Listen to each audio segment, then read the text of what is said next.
ఇది వచ్చేసరికి ఒమేగా శక్తి మొబిలిటీ బండి అండి. ఇది సేమ్ మన అప్పిట ఆటో లాగానే ఉంటుంది. దీనికి వచ్చేసరికి వెనక పక్క బాడీ కడుతున్నాం మనము. ఒకసారి చూడండి. దీనికి వచ్చేసరికి మనం వెనక పక్క డోర్ కూడా హైట్ ఒక అడుగు పెంచేసాము. ఇది కురుపురాలకి వాటికి తిరిగిద్దండి బండి. డోర్ కూడా బాగా హెవీగా కట్టాము.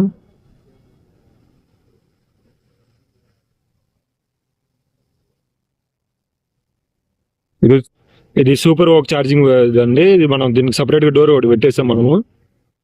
చూడండి ఓపెన్ మనకు రన్నింగ్ లో ఎక్కడైనా ఛార్జింగ్ అయిపోయింది అనుకోండి, ఛార్జింగ్ పెట్టుకోండి, ఛార్జింగ్ పాయింట్ అంటారు. ఇది సూపర్ ఒక ఛార్జింగ్. దీనికి డోర్ పక్క గొలుసులు, డోర్ మీద రేకు మొత్తం వేసేస్తామండి. చూడండి లోపల కూడా ఈ క్యారేజీ పైపులు వచ్చేసరికి ఏంటంటే ఇల్లు కురుకురేకి తిరుపుతారు. దీనికి ఏంటంటే పక్కన కూడా గోతాలు అవి బయటికి రాకుండా దీని మీద లోడ్ వేసుకోవడానికి ఇది ఎప్పటికప్పుడు తీసుకొని పెట్టుకునేటట్టు. ఇది ఏ విధంగా తీయాలో ఒకసారి చూద్దాం రండి. దీన్ని ఆ లాక్ నుంచి బయటికి తీసేసి అక్కడి నుంచి ఇంకా బయటికి లాగేసాడు. ఎప్పటికప్పుడు కావాలంటే పెట్టుకోవచ్చు, తీసేసేయచ్చు. సేమ్ ఇది కూడా ఒక కూడా అంతే. ఈ విధంగా పెట్టుకోవడం. దీన్ని ఇట్లా గుచ్చేసి దీంట్లో లాగేసుకుంటారు. సరే ఫ్రెండ్స్, మరి బాయ్. మళ్ళీ పెయింట్ అయిపోయిన తర్వాత కలుద్దాం.